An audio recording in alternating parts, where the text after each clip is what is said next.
Assalamualaikum anak Umi yang soleh dan soleha.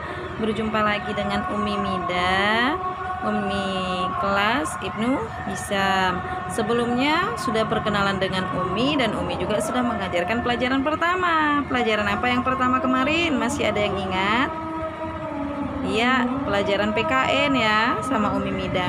Hari ini kita lanjut pelajaran selanjutnya, yaitu LK ketiga, lembar kerja yang ketiga. Pelajaran apa yang ketiga? Pelajaran bahasa Indonesia. Oke, anak Umi yang soleh dan soleha, sebelum kita mulai pelajaran hari ini, marilah kita mengucapkan basmalah. Bismillahirrahmanirrahim. Dan membaca doa. Ayo ikutin Umi yuk. Raditu billahi rabbah wa bil islami dina wa bi muhammadin nabiyya wa rasulah. Rabbi zidni ilman warzuqni fahman. Kurido Allah itu Tuhanku, Islam itu agamaku, Muhammad itu nabi dan rasulku. Ya Allah, tambahkanlah kepadaku ilmu dan berilah aku pemahaman yang baik. Surah Al-Fatihah. Bismillahirrahmanirrahim. Alhamdulillahi rabbil alamin, arrahmanirrahim, maliki yaumiddin, iyyaka na'budu wa iyyaka nasta'in, ihdinas siratal mustaqim, siratal ladzina an'amta 'alaihim khairil maghdubi 'alaihim waladdallin. Amin. Allahumma firli wali walidayya warhamhuma kama rabbayani shaghira.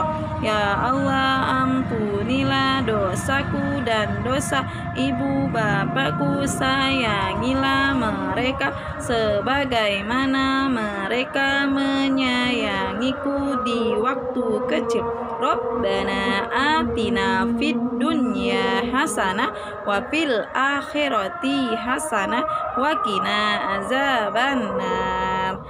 Alhamdulillahirabbil alamin. Oke, anak Umi, sebelum masuk pelajaran yang ketiga hari ini, jangan lupa murojaah. Sebelum memulai pelajaran jangan lupa murojaah ya, biar hafalan sebelumnya juga tidak hilang. Lihat di lembar kerjanya surah apa yang dimurojaah pada hari ini, dan murojaah sesuai surah yang dituliskan di sana. Oke, setelah murojaah kita lanjut pelajaran seperti biasanya. Pelajaran apa tadi Umi bilang? Bahasa Indonesia.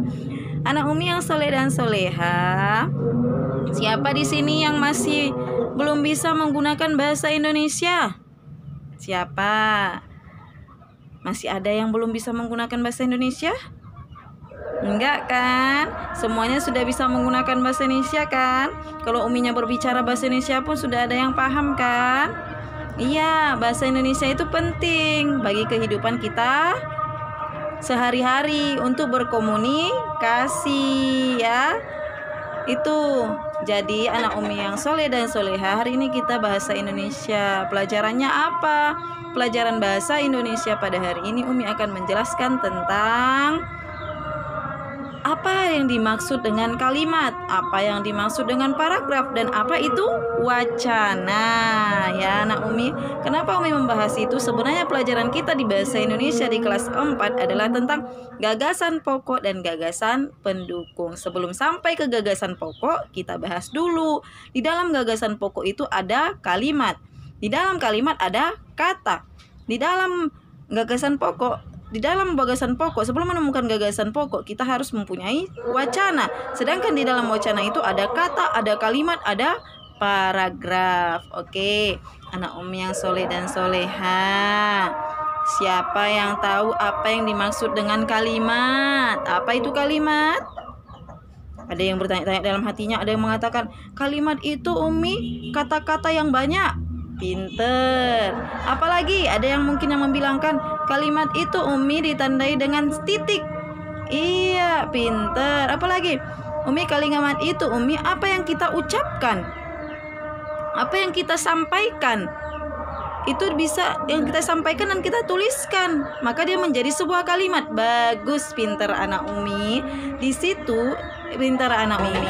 Oke, di samping Umi ada Umi jelaskan tentang apa yang dimaksud dengan kalimat. Yang paling intinya adalah kalimat itu adalah kumpulan dari beberapa kata atau kumpulan dari kata-kata.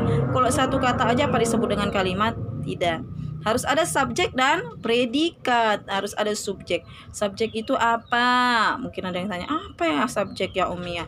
Subjek itu maksudnya adalah orang.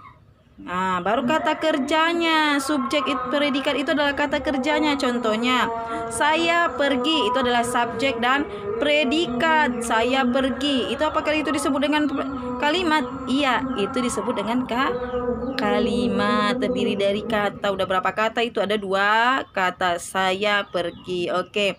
Contohnya, tengok ada di samping Umi ada bacaannya kan? Contoh dari kalimat. Kalimat itu ditandai dengan titik. Setelah kita menuliskan kata-katanya, kumpulan kata-kata itu dan ditandai dengan titik. Itu satu titik dimaksudkan dengan satu kalimat. Oke, lanjut lagi. Apa yang dimaksud dengan paragraf? Ayo, apa yang dimaksud dengan paragraf? Tadi udah kalimat, sekarang masuk paragraf. Ada yang tahu? Ya, mungkin anak Umi ada yang jawab. Paragraf itu Umi, apa yang di dalam buku ditandai dengan agak ke kiri sedikit Umi.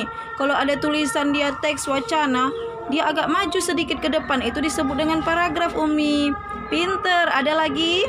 Paragraf itu Umi banyak kalimat, kumpulan dari beberapa kalimat. Pinter. Iya anak Umi yang soleh dan soleha. Paragraf itu ditandai dengan kumpulan beberapa kalimat. Terdiri minimal berapa kalimat? Minimal 3 kalimat. 3 kalimat itu minimal 3 kalimat dikatakan satu paragraf. Dan ditandai juga dengan agak maju sedikit dalam penulisannya. Ada contohnya ini Umi tuliskan, Umi buatkan. Contoh dari paragraf selanjutnya wacana. Apa yang dimaksud dengan wacana? Wacana itu adalah kumpulan dari paragraf. Paragraf 1, paragraf 2, paragraf 3 membentuk sebuah wacana. Itulah dia teks yang kita baca, sebuah fiksi atau non-fiksi, cerita yang nyata atau yang tidak nyata. Itu akan menjadi sebuah wacana atau teks, di mana teks itu terdiri dari beberapa atau kumpulan dari paragraf sebagaimana yang telah Umi tuliskan.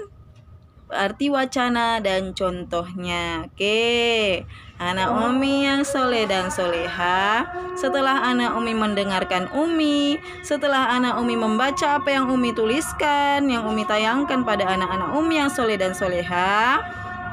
Oke anak Umi, dan ingat juga di dalam Quran surah ada dikatakan, surah yang pertama sekali Allah berikan, Allah diwahyukan kepada Nabi adalah surah Al-Alaq, yang artinya adalah bacalah. Iqra yang artinya adalah bacalah. Kenapa Allah mengatakan Iqra, bacalah?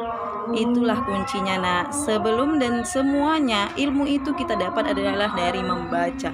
Apapun itu kita tidak akan pernah tahu sebelum kita membaca. Jadi kunci dari semuanya, wacana, kalimat dan kata yang Umi katakan itu tidak akan ada artinya sebelum anak Umi membaca. Makanya Allah mengatakan bacalah dengan menyebut nama Tuhanmu yang mengetahui, yang lebih mengetahuinya. Oke anak Umi, Allah mengetahui semua apa yang kita lakukan. Allah yang mengetahui semua yang ada di langit dan di bumi. Tetapi Allah tetap menyuruh kita untuk membaca. Kalau orang yang tidak mau membaca, dia tidak akan tahu apa-apa, terutama membaca terjemahan Al-Quran. Di situ sudah dijelaskan Allah semuanya tentang dunia dan akhirat. Apa arti dari yang ada di dalam Al-Quran, semuanya terjemahan yang ada di dalam Al-Quran itu dibaca. Sering-sering membaca buku ya nak, itu kuncinya. Oke, Umi menjelaskan wacana, Umi menjelaskan kalimat, Umi menjelaskan paragraf. Itu tidak akan ada apa-apanya Umi jelaskan sebelum anak Umi membaca. Di sini kita disuruh membaca, bahasa Indonesia disuruh membaca, memahami dan melaksanakannya. Oke, anak Umi yang soleh dan soleha, mungkin sampai di sini saja pembelajaran kita hari ini.